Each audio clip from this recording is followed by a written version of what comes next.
Last week we saw the Honda Accord 1.5T beat the hybrid Touring by a few miles per gallon on our highway fuel economy test. So tonight we find out if we're going to see the same result with this EXL CR-V compared to the hybrid Touring that we tested a few months ago.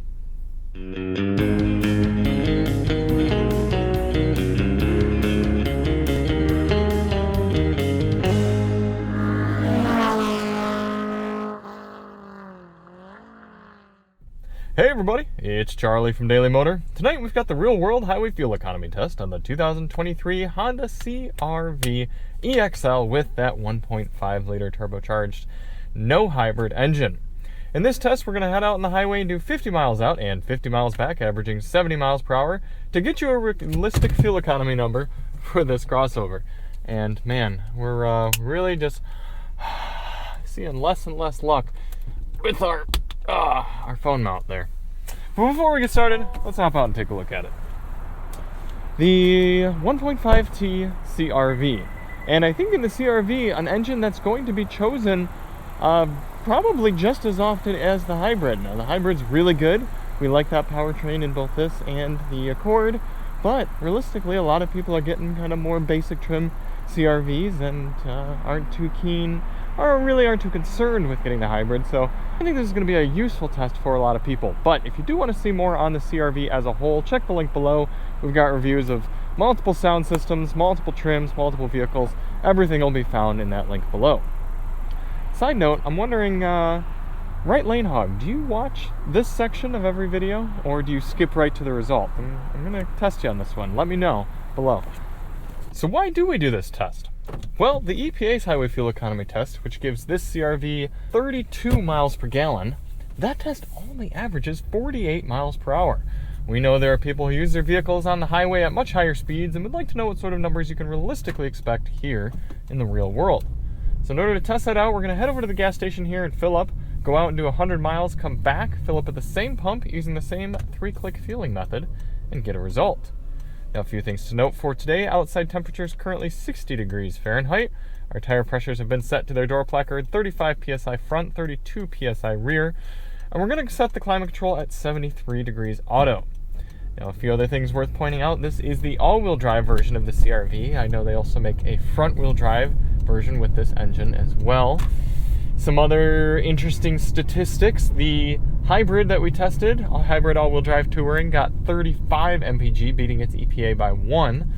So if we even get 33 with this one, it'll be a little bit of a success in and of itself. And also, we might be running winter blend gasoline here in California at this time. Not 100% guaranteed for sure, but it is something that theoretically should be switched over here pretty soon. Can't exactly tell you how scientifically that's going to affect our numbers, but still something to be aware of. All right, let's hop out and fill it up. 4.851 gallons going in for our initial fill.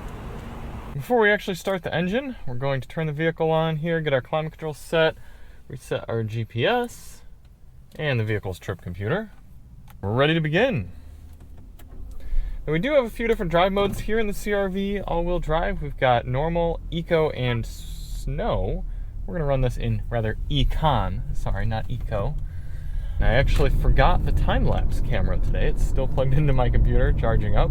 So I think I'm going to run, I don't know. I think we'll probably run a different time-lapse camera, perhaps. Or maybe I'll run this off the phone and I'll just have to tell you guys what my average speed was. Now, the goal of this test isn't to hypermile. We're not trying to get the best possible fuel economy for this car, but rather a realistic figure. So in order to do that, we're going to get up to highway speed here at a reasonable pace and set our cruise control at a GPS indicated 71 miles per hour. And that should allow us to average about 70 over the whole test. Traffic moving along nicely now. I ran this test a little bit later tonight, so a little later to bed for me, but makes for a smoother testing experience for all of us. Speedometer looking about, actually pretty accurate. Yeah, 71 on the dash, giving us 71 on the GPS as well. A little bit of variation there, going up to 72, 71. So I think we're going to settle in right there at 71. Initial highway impressions, I think quietest car. We are in a louder section of concrete highway, but yeah, it I guess is about fitting for this price point. We're going to continue on with the test, catch up with you at the end, and test out this sound system, do a little bit of the members only testing. If you want to see that, check the link below. And in the meantime, enjoy this time lapse of the entire trip.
Coming into the end of the highway fuel economy test here in this CR-V EXL, I am pretty surprised at the numbers we're seeing. According to the dash readout, 32 MPG, which, to be fair, is exactly what EPA tells us we're going to get. But in the last some odd number of Hondas we've tested, last 3 or 4, whatever, we've beaten EPA. So I'm surprised to only be seeing kind of right at EPA. And I gotta say, these are pretty gosh darn ideal driving situation conditions here. I mean, what is it, 62 degrees outside right now, nice kind of smooth running, back and forth, no elevation net change. So I'm just a little surprised we're not getting a little better, especially because in the Accord, we got 3 miles per gallon better with the non-hybrid system than the hybrid. So maybe it's the wheels. Maybe these wheels are not super fuel efficient. I know on the Accord we were at an EX trim instead of an EXL, so that could have had something to do with it. But yeah, it kind of matches with the general ethos of this CR-V in this generation, which is kind of the same as all past CR-Vs. It's just a decent car. That's all it is. It doesn't really do anything particularly well, but it also doesn't do anything really poorly either. It's just a crossover, and it actually does the mundane things well, like having a low load height, having an easy driving experience, having good adaptive cruise control. So yeah, we're not getting super fantastic fuel economy numbers, but that might be okay for a lot of people. And I gotta kind of get on over here off of our exit. But yeah, I could go for a little bit different seat design. I'm noticing a bit of discomfort right now, kind of getting to the end of the hour-and-a-half long drive. But either way, we're going to get it back to the pump here, fill it up, see what our final calculated number is, get a result. 3.596 gallons going in for our final fill. 100 miles traveled divided by 3.596 is giving us a number that I don't think is accurate, to be honest with you. 28 MPG according to our pump's calculation.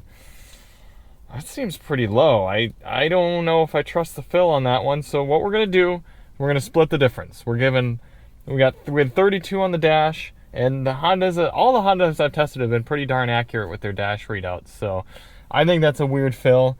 And you know, when I was first filling it up, it was having trouble with the silly California kind of smog sucker tube things.